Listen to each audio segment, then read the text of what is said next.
एक समय की बात है। कैलाश पर्वत के रमणीय शिखर पर भगवान शिव और माता पार्वती विराजमान थे। वातावरण अत्यंत शांत और सुखद था। माता पार्वती ने जगत के कल्याण की भावना से भगवान शिव से एक प्रश्न पूछा।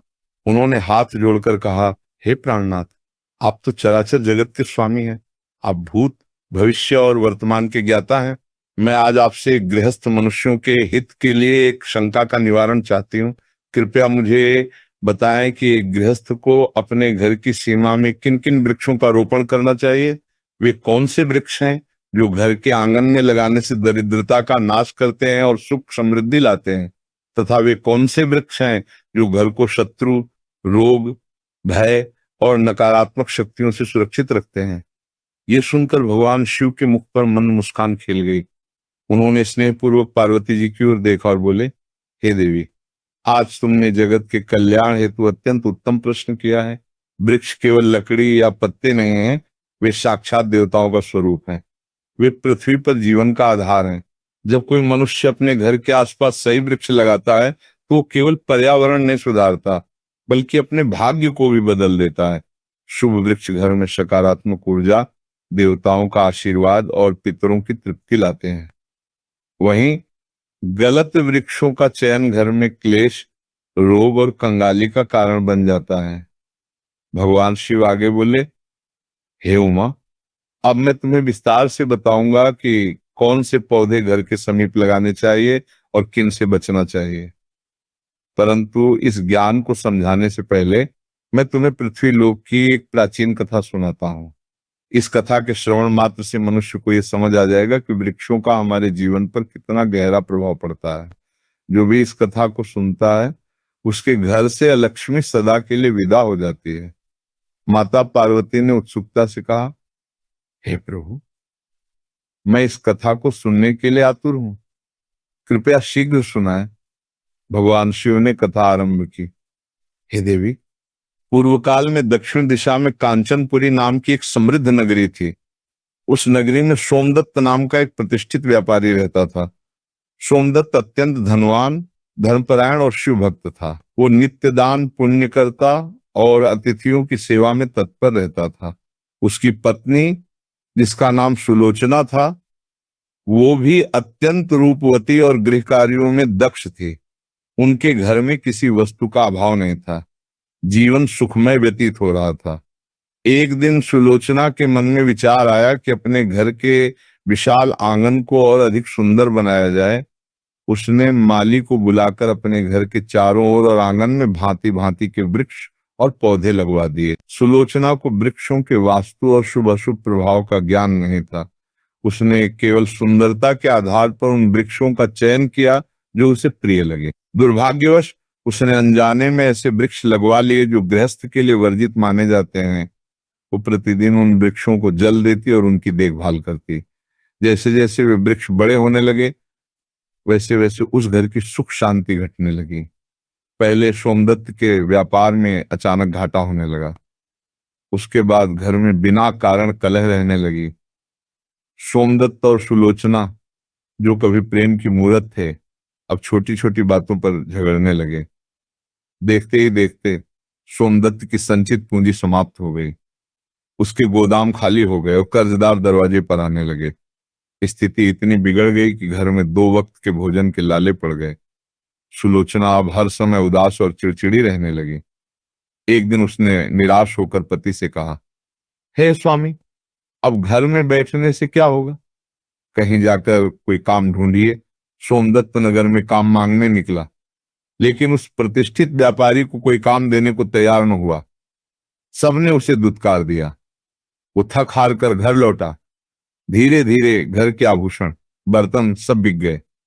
वो परिवार, जो कभी नगर का सबसे सुखी परिवार था, अब दरिद्रता के अंधकार में डूब चुका था। वे ये नहीं जान पाए कि उनके इस दुर्भाग्य का कारण उनके ही आंगन में लगे वे अशुभ वृक्ष हैं जो नकारात्मक ऊर्जा फैला रहे थे। एक दिन जब वे दोनों अत्यंत हताश बैठे थे, उनके द्वार पर एक तेजस्वी सिद्ध योगी पधारे। उन महात्मा के चेहरे पर सूर्य जैसा तेज और आंखों में करुणा थी। सोमदत्त ने उन्हें देखा तो दौड़कर उनके चरणों में गिर पड़ा। उसने हाथ जोड़कर कहा, हे महात्मा, इस अभागे के घर में आपका स्वागत है, पधारिए। योगी महाराज ने शांत स्वर में कहा। वत्स, मैं तीर्थाटन पर निकला हूं, कुछ क्षण विश्राम और थोड़ा भोजन चाहता हूं। क्या एक गृहस्थ के घर में मुझे ये प्राप्त होगा? सोमदत्त की आंखों में आंसू आ गए। उसने कहा, हे ऋषिवर, आपका स्वागत करना मेरा परम सौभाग्य है, परंतु मेरे दुर्भाग्य देखिए, घर में अन्न का एक दाना भी नहीं है। फिर भी मैं अतिथि को भूखा नहीं जाने दूंगा। सोमदत्त ने अपनी पत्नी सुलोचना को संकेत किया और स्वयं अपने एक पुराने मित्र के पास गया। उसने अत्यंत लज्जा के साथ थोड़ा धन उधार मांगा। मित्र ने उसकी दशा देख तरस खाकर कुछ मुद्राएं दे दी। सोमदत्त ने तुरंत सामग्री खरीदी और घर लौटा। सुलोचना ने श्रद्धापूर्वक भोजन पकाया और महात्मा जी को परोसा। योगी ने भोजन ग्रहण किया और तृप्त होकर बोले, वत्स सोमदत्त, मैं तुम्हारी सेवा और श्रद्धा से अत्यंत प्रसन्न हूं। मांगो, तुम क्या वरदान चाहते हो? सोमदत्त रो पड़ा। उसने कहा, हे गुरुदेव, मैं धन नहीं मांगता, मैं केवल ये जानना चाहता हूं कि मेरा अपराध क्या है। मैंने सदैव धर्म का पालन किया, कभी किसी का अहित नहीं किया, फिर मेरे जीवन में ये घोर दरिद्रता और क्लेश क्यों आया? वो कौन सा पाप है जिसका फल मैं भोग रहा हूं? योगी महाराज ने अपनी दिव्य दृष्टि डाली और फिर घर के आंगन की ओर संकेत करते हुए बोले, वत्स, तुम्हारे दुख का कारण तुम्हारे कर्म नहीं, बल्कि तुम्हारा अज्ञान है। तुम्हारे घर के वास्तु में भारी दोष है। तुम्हारी पत्नी ने आंगन में जो वृक्ष लगाए हैं, वे ही तुम्हारी दरिद्रता की जड़ है।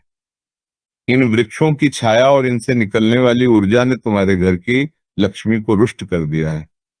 सोमदत्त ने आश्चर्य से पूछा, हे प्रभु, वृक्ष तो जीवन देते हैं, वे अशुभ कैसे हो सकते हैं? कृपया मेरा अज्ञान दूर करें। मुझे बताएं कि मुझे कौन से वृक्ष लगाने चाहिए जिससे मेरा खोया हुआ वैभव पुनः प्राप्त हो सके। तब योगी महाराज ने सोमदत्त और सुलोचना को वृक्षों का वो दिव्य ज्ञान दिया जिसे तुम ध्यान से सुनो देवी पार्वती। योगी बोले, हे सोमदत्त, सुनो, मैं तुम्हें उन कल्याणकारी वृक्षों के बारे में बताता हूं जो घर को स्वर्ग बना देते हैं।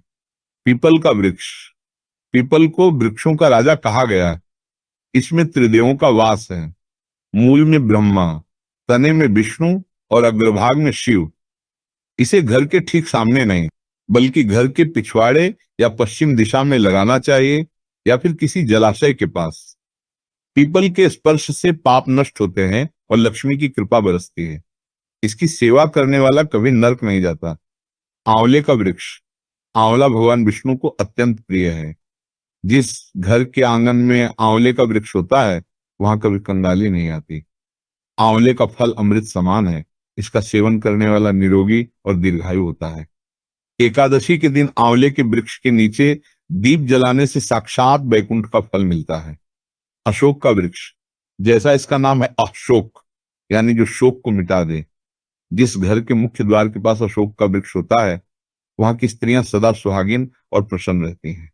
माता सीता लंका में अशोक वाटिका में ही रही थी, इसलिए इस वृक्ष पर देवी शक्ति की विशेष कृपा है। ये पारिवारिक कलह को शांत करता है।